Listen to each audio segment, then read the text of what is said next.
Hello everyone, this is your teacher Ms. Sana Nawazish. In the last class, we talked about the importance of English, the objectives that are settled for you people, and side by side we started our grammar course in which we talked about uses of different articles that mean a and ta, that what are the applications of these articles, why and when do we use these articles.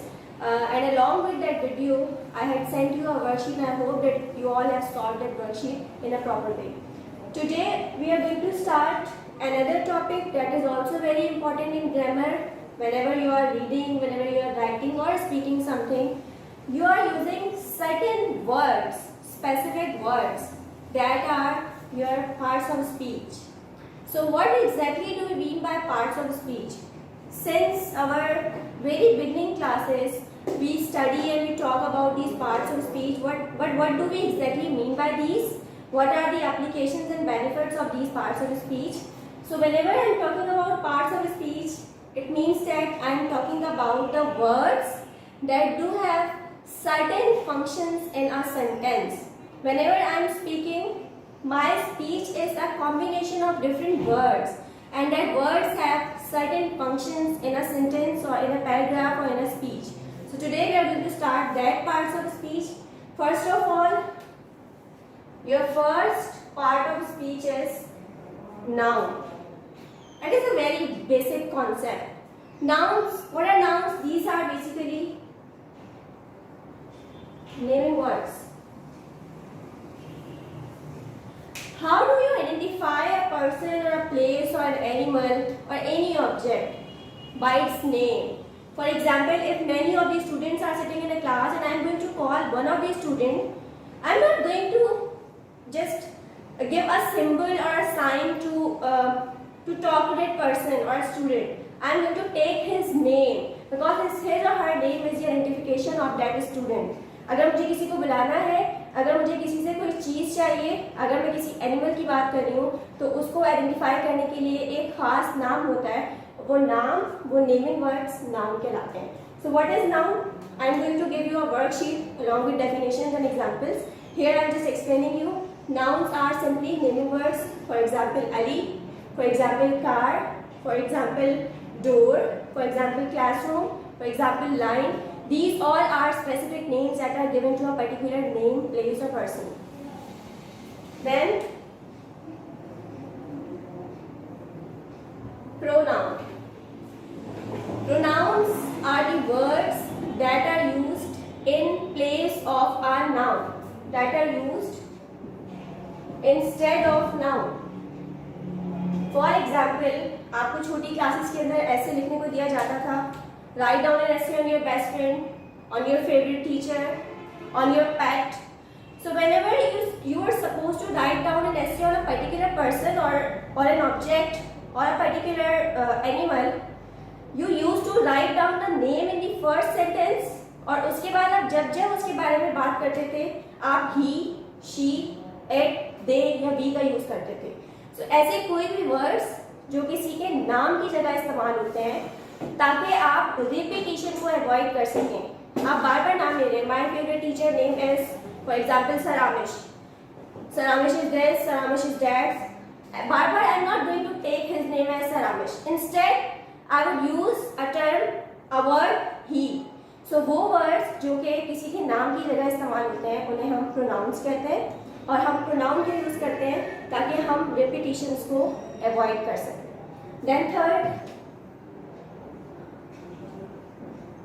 your third part of speech is adjective. Adjective is a word that modifies a noun. किसी भी जुमले में ऐसा word जो एक noun की quality को describe करता है या क्वांटिटी को डिस्क्राइब करता है उसे हम एडजेक्टिव कहते हैं. For example I am saying I have 2 markers. Marker is a noun और मेरे पास कितने मार्कर्स हैं, उस क्वांटिटी को यानी कि 2 को मैं कहूंगी कि दैट इज एडजेक्टिव, क्योंकि वो उसकी क्वांटिटी बता रहा है.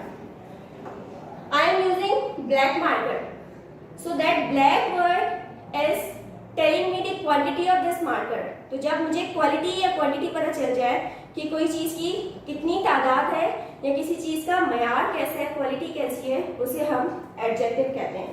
सो these three are intertwining concepts. Noun का मतलब है नेमिंग वर्ड्स, जो नाउन की जगह यूज होते हैं उन्हें हम प्रोनाउन कहते हैं, और जो नाउन को डिस्क्राइब करते हैं, मॉडिफाई करते हैं या उसकी क्वांटिटी बताते हैं उन्हें हम एडजेक्टिव कहते हैं। Then talking about fourth part of speech, word. Verb means action or possession. If in a sentence I am talking about any action or possession, it means I am talking about verb. For example, I am speaking. Speaking is a verb. For example, you people are listening to me. Listening is a verb. For example, I am writing. Writing is a verb.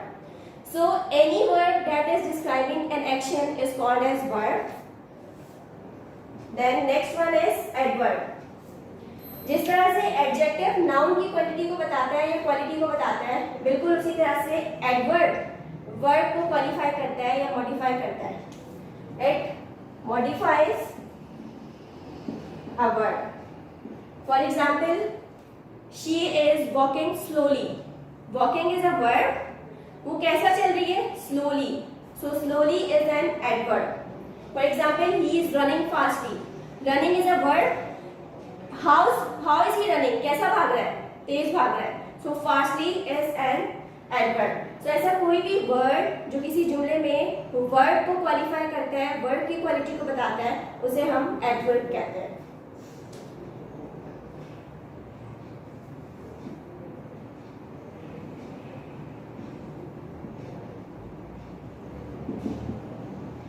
Then you do have conjunctions. Conjunctions नाम से पता चल रहा है जोड़ने वाला। ऐसे words जो दो sentences को, दो words को, दो ideas को, दो concepts को आपस में जोड़ देते हैं, join कर देते हैं, उन्हें हम conjunctions कहते हैं। For example, I did not come to school because I was suffering from fever. I did not come to school. One sentence, I was suffering from fever. Another sentence, in between, because word has joined these two sentences. So जहाँ पे भी कोई ऐसे words use हो रहे हो जैसे but, जैसे and, जैसे because, जैसे until, जैसे between, यानी दो words को, दो concepts को या दो ideas को आपस में जोड़ने वाले words conjunctions कहलाते हैं. Then seventh one is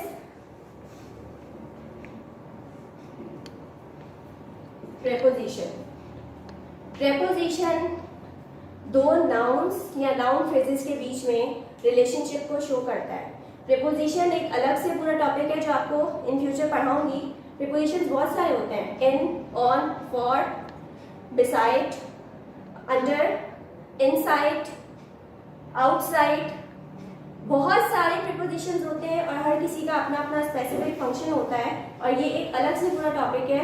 फिलहाल आपके अंडरस्टैंडिंग के लिए इतना काफ़ी है दैट ऐसे वर्ड्स जो दो नाउन्स को या नाउन फ्रेजेस का आपस में रिलेशनशिप शो कर रहे होते हैं उन्हें हम प्रीपोजिशन कहते हैं। For example, I would say marker is placed on the desk. So on ने रिलेशनशिप बता दिया है कि मार्कर का और डेस्क का आपस में क्या रिलेशनशिप है, यानी मार्कर डेस्क पे पड़ा है। A guest is standing on the door. एक जो गेस्ट है वो डोर पे खड़ा है। I am at school. मैं स्कूल में हूँ। जब भी हम प्लेसेस की बात करते हैं तो हम at यूज करते हैं। इसकी एप्लीकेशन बाद में बताई जाएगी। So यहाँ पे preposition has been entered. Then last one interjection, और interjection का एक और नाम होता है exclamation. जब आप फेस टू फेस किसी से बात कर रहे होते हैं आप उनके एक्सप्रेशंस देख के अंदाज़ा लगा सकते हैं कि सामने वाला कैसे मूड में है। पर अगर आप किसी की राइटिंग को पढ़ रहे हैं, अगर किसी ने कोई स्टोरी, कोई नॉवेल, कुछ भी लिखा है आप उसे पढ़ रहे हैं, तो आपको कैसे पता लगेगा कि उसका मूड कैसा है। आप अपने राइटर के मूड को पहचानने के लिए फिर इस तरह के सिम्बल्स को यूज़ कर रहे होते हैं, जिसमें और डिफरेंट सिम्बल्स हैं जो कि एक अलग टॉपिक है, लेकिन यहाँ पे आप एक सिम्बल लिखेंगे एक्सप्लेनेशन। एक्सक्लेमेशन कब यूज़ होता है? जब आप सडन एक्सप्रेशन की बात करते हैं। वो एक्सप्रेशन खुशी का भी हो सकता है, गम का भी हो सकता है, गुस्से का भी हो सकता है, टेंशन का भी हो सकता है, स्ट्रेस का भी हो सकता है, एंजाइटी का भी हो सकता है, सरप्राइज का भी हो सकता है। जब आप कोई सडन एक्सप्रेशन शो करते हैं अपनी राइटिंग्स में तो आप इस एक्सक्लेमेटरी मार्क को यूज करते हैं। For example, wow what a lovely weather. Wow के साथ मैं एक्सक्लेमेशन लगाऊंगी क्योंकि मैं सरप्राइज हो गई, मैं बाहर आई, वेदर बहुत अच्छा था, मैं सरप्राइज हो गई। Alas he died in road accident. Alas means अफसोस, अचानक से मुझे अफसोस हो रहा है, मैं सडन एक्सप्रेशन यूज कर रही हूँ, सो मैं एक्सक्लेमेटरी मार्क लगाऊंगी। सो ऐसे कोई भी एक्सप्रेशंस जो आपने सडनली शो करने होते हैं राइटिंग में, उन्हें शो करने के लिए आप एक्सक्लेमेटरी मार्क लगाते हैं। यहाँ पे आपके पार्ट्स ऑफ स्पीच ऐड हो गए, आपको डेफिनेशंस प्रोवाइड की जाएंगी और वर्कशीट प्रोवाइड की जाएगी। प्रैक्टिस कीजिएगा, कोई क्वेश्चन हो तो प्लीज पूछिएगा और नेक्स्ट वीक में सबमिट करवाइएगा। Thank you.